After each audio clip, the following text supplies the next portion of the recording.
Ouais, archétypal, pourquoi pas, je le place de temps en temps celui-là. Alors le premier point, ce sont des banalités générales énoncées comme s'il était le seul à oser les penser. Par exemple, que la santé n'est pas tout ce qui compte dans la vie. La santé est une chose très importante, il n'y a pas que ça dans la vie. Ne pas faire de la santé la valeur suprême. Le courage, La liberté, la justice, le bonheur, l'amour, la justice. l'amour, voilà les valeurs suprêmes.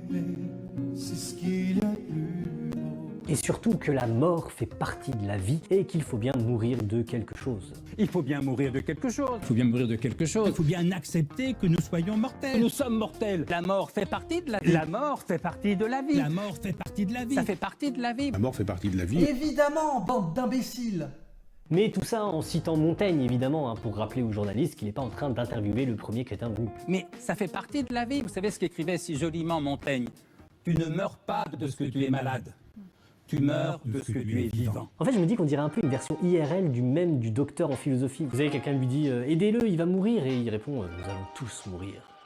Tous mourir. » Le deuxième point, c'est une volonté de minimisation, de relativisation, de « vous savez, on en a vu d'autres ». Tout ça n'a rien d'exceptionnel, on se laisse pas impressionner par si peu, nous autres philosophes. Parce que nous, on a du recul, on a le sens du temps long. 25 siècles d'histoire de la philosophie, c'est avec ça qu'on pense. Nous. Montaigne n'a pas connu la Covid-19, il a connu la peste. Montaigne, il a connu la peste. Vous comparez à la peste, qu'a connu Montaigne, où le taux de mortalité était proche de 200%. Proche de 200%. Et le rôle du philosophe, Un peu de recul. c'est de le relativiser. Il y a plus grave. 150 000 personnes meurent chaque année de cancer, donc beaucoup plus que de la Covid-19. Mais les morts du cancer, j'ai l'impression qu'il le fait moins maintenant parce que forcément l'ordre de grandeur du nombre de morts de Covid commence à se rapprocher dangereusement.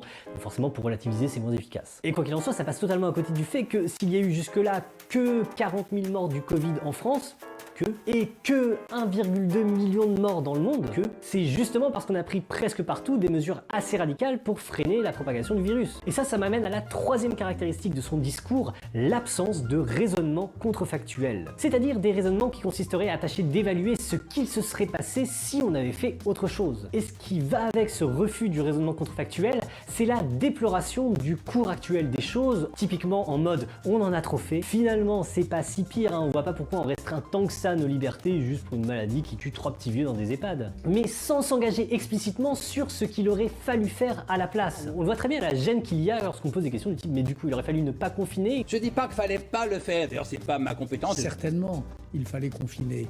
Mais il fallait probablement le faire de manière plus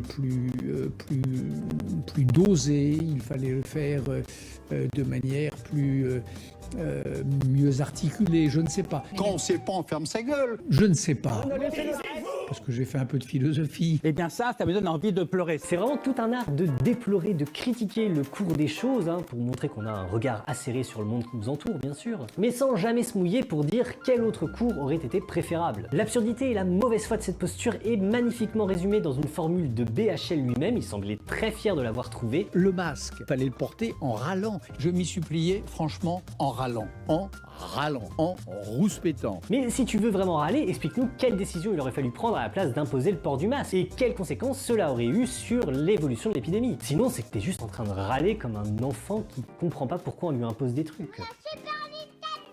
En râlant. Et il me semble que si ce type de critique philosophique, et là vraiment je mets des énormes guillemets là vraiment, si ce type de critique donc ne va pas plus loin en faisant un raisonnement contrefactuel, c'est tout simplement parce que évaluer les conséquences d'avoir fait ceci plutôt que cela dans la gestion d'une épidémie, ça demande des compétences que n'ont pas nos chers philosophes. C'est notamment le boulot des épidémiologues, ces êtres inhumains pour qui le monde n'est qu'un froid tableau de statistiques. Et c'est pas les statistiques qui meurent, ce sont les individus. Quand vous avez des gens qui arrivent en disant mais regardez, j'ai apporté des schémas, regardez la courbe, regardez les chiffres.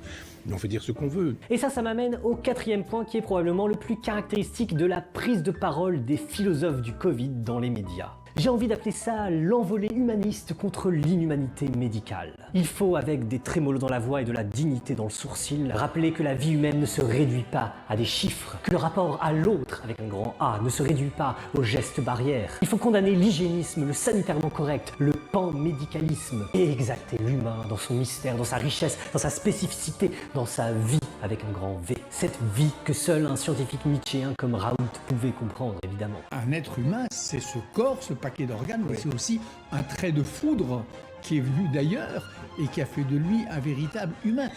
L'hygiénisme, c'est d'oublier ça. Le sanitairement correct, qui est le contraire de la liberté de l'esprit. Cette pression du sanitairement correct, Le sanitairement correct. le sanitairement correct. Il est sanitairement incorrect d'oser s'interroger. L'ordre sanitaire ou le sanitairement correct, c'est ça. L'ordre sanitaire. L'ordre sanitaire. L'ordre sanitaire. Que j'appelle le pan-médicaliste, tout sacrifié à la santé. Le pan-médicalisme, Le pan-médicalisme. Le pan-médicalisme. Pan en grec, ça veut dire tout. c'est d'abord la vie elle-même, c'est le bonheur, c'est la liberté. Et donc résister au pan-médicalisme, résister au sanitairement correct, résister à l'ordre sanitaire. Bingo.